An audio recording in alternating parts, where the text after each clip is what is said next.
about what we're seeing across the country. We're seeing hundreds of thousands of people being laid off by the government.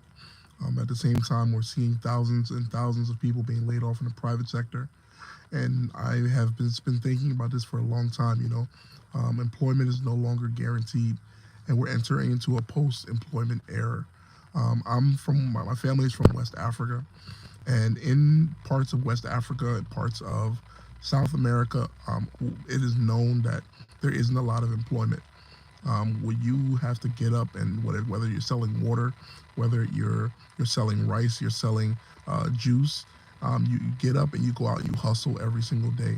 And I think America has made us a little bit comfortable as opposed to a lot of other nations. A lot of people when they come here, a lot of the immigrants when they come here, they're able to get up and to get after it really quickly because the mindset that is of the people is one of hustle, is one of constant work. The idea of I can work 40 hours and everything will be okay is not realistic. And so in the same way, I think it's something that's currently coming to us as Americans as well. We're going to have to be creative. The days of just going and finding a job, I think, are pretty much over. And we're going to have to find ways of where we can be useful in the economy, actually finding things that people need and getting into them. As we speak, I speak a lot about it all the time. Our children are entering a world that's so different compared to what it is that we grew up in. And between 2000 and 2019, a kid can get out of high school at 18 or 19 years old, and they can go out and they can get their own apartment. At this point right now, that's not no longer the case. The cost of a one bedroom is around $1,500 in many places, and the years and the opportunities of working whatever job you were working seems to be flattening more and more. And this whole AI boom, this offshoring boom, all of these different things are only going to advance. We have a lot of brilliant people working on the technology. And then on top of that, we have AI who's getting better every single year. India continues to grow. You have parts of Nigeria, Asia, all these different places are competing for the same U.S. jobs as Americans. And what's happening is we're kind of going into, we're going back in time for the most part. Those who have jobs are going to become the people who are working with their hands, people who are working in the fields, people who are moving out to the country. We've had a long transition of people leaving the suburb, the rural parts of America and moving into the city. I think we'll have an extended period of time of people moving from the city into rural parts of the land. Land is still cheap in most of the country, and you're able to go out and you're able to find something that is very good. How you doing, sir? Thank you for thank you for liking the video. But as I said before, the time of employment has come and has gone, and we have to find ways on how we can find a opportunity for our family and for our friends. Myself, I was working in tech about 2 years ago, and my boss came to me one day and he was like, the bosses are starting to talk a little bit about layoffs. And for me, rather than waiting for something to happen, I started thinking, I'm like, you know what?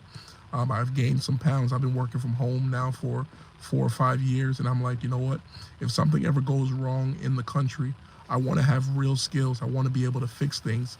If we're in the zombie apocalypse or something like that, you need to have real world skills. You need to know how to use a gun. You need to know how to farm and how to create food for yourself. You need to know how to fix a wound or something like that. So I started thinking that about how I can do that, and I ended up getting into a mechanical field. So I work currently in diesel. I work with heavy machinery, and I wanted something that I could teach my kids on the weekend, so they also can have real world skills as well. For those of you who are Bible believers, you read the story about how Daniel and Ishmael and Shadrach, Meshach, and Abednego, and it talked about how wise and how smart they were because they came from a different nation, but their parents brought them and taught them skills in that nation that they were able to bring over into Babylon in that time period. But so in the same way, there's a reality and a possibility that if America and China goes to war, that our children may not grow up on American soil. And if that's a possibility, we need to prepare them for what could potentially happen if that does occur. And that's something that is not easy. I've been to parts of Europe, and in those moments, I've noticed that that me sitting down and doing data entry does not work as someone who is not speaking the natural language over there. I'm not sure if you guys are familiar, but if you go over to those particular nations, they won't accept you into the country unless you have a specific skill set.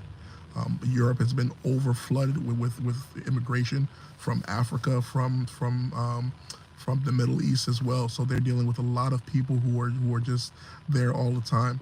So we right now who are trying to figure out, what is the next step for our lives. We who are trying to see what is it that our parents, we could have hoped that they did for us. How many of us would love to have had a home passed down, or have loved to have something given to us, some kind of, $10,000, $20,000, $30,000 to get your life started. These are the things that we have to think about and to pass down to our kids. The housing market right now is in an interesting spot, and at some point the U.S. government is going to have to cut interest rates, and they're going to have to print money. But when that happens, it's going to create a huge boom, because a lot of the workers who are doing the work in terms of a lot of the illegal immigrants who've been doing a lot of the housework, they've gone right now. And I'm not sure if you guys are following, but there is a low level of housing starts right now, and the housing completions are coming to a close here at this particular point. So by 2026 or so, we're going to start running into a serious issue once more, as the cost of living is just completely outrageous. It becomes even harder or so for us to live on a day-by-day basis. But we'll see that price rise as these available inventory begins to go away little by little. So my thought overall right now is just to prepare ourselves as best as we possibly can, to prepare ourselves to whether it's having your house ready, or it's having a particular skill set.